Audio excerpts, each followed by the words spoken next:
एक समय की बात है। पूरा धरणीपुर इलाका उस साल किसी अभिशाप की तरह सूखे की चपेट में था।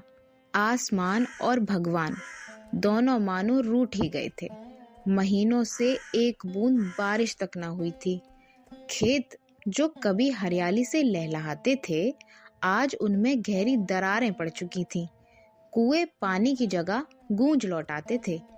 गांव के लोग सुबह उठते तो सबसे पहले आसमान की ओर देखते, शायद आज कहीं से बादल दिख जाए। लेकिन हर दिन निराशा ही हाथ लगती। इसी गांव में रहता था एक साधारण सा युवक जिसका नाम था केशव। केशव कोई बहुत बड़ा लक्खू सेठ आदमी नहीं था। वह एक साधारण सा व्यक्ति था। उसके पास ना तो जमीन जायदाद थी और ना ही धन दौलत। बस उसके पास थी उसकी मेहनत और ईमानदारी। उसके माता पिता कई साल पहले गुजर चुके थे। अब गांव में उसका कोई अपना नहीं बचा था।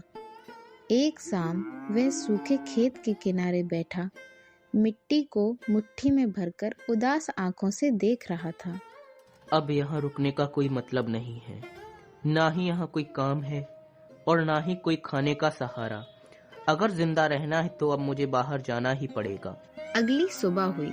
सूरज निकलने से पहले ही केशव ने अपने थोड़े से कपड़े एक पुरानी गठरी में बांध लिए। उदास मन लेकर केशव गांव की गलियों से गुजरता है। उसकी नजर उन चेहरों पर पड़ती है जो कभी उसके अपने थे। कोई उसे रोक नहीं सका क्योंकि हर कोई खुद अपनी लड़ाई लड़ रहा था। गांव की आखिरी सीमा पर पहुंचकर केशव ने एक बार नम आंखों से पीछे मुड़कर देखा। अगर किस्मत ने साथ दिया तो शायद ही फिर कभी वापस लौट पाऊं। कई कोस पैदल चलने के बाद केशव शिवगढ़ गांव पहुंचा। यह गांव धरणीपुर से थोड़ा बेहतर था।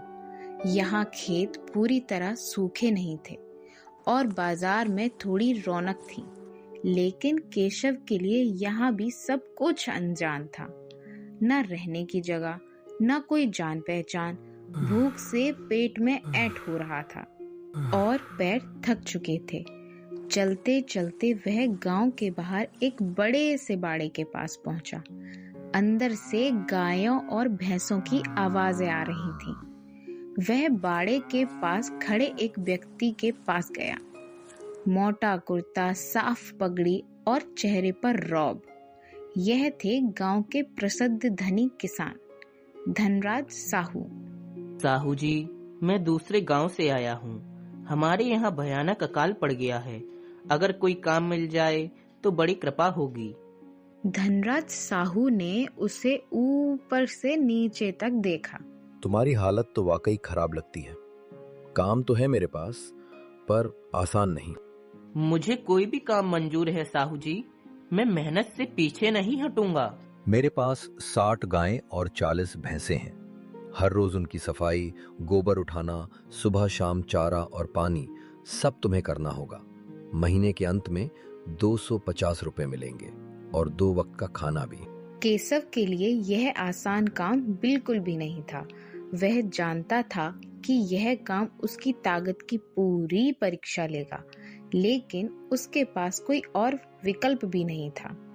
मुझे आपकी सारी बातें मंजूर हैं साहू जी, पर अगर आपको बुरा न लगे तो क्या मैं पशु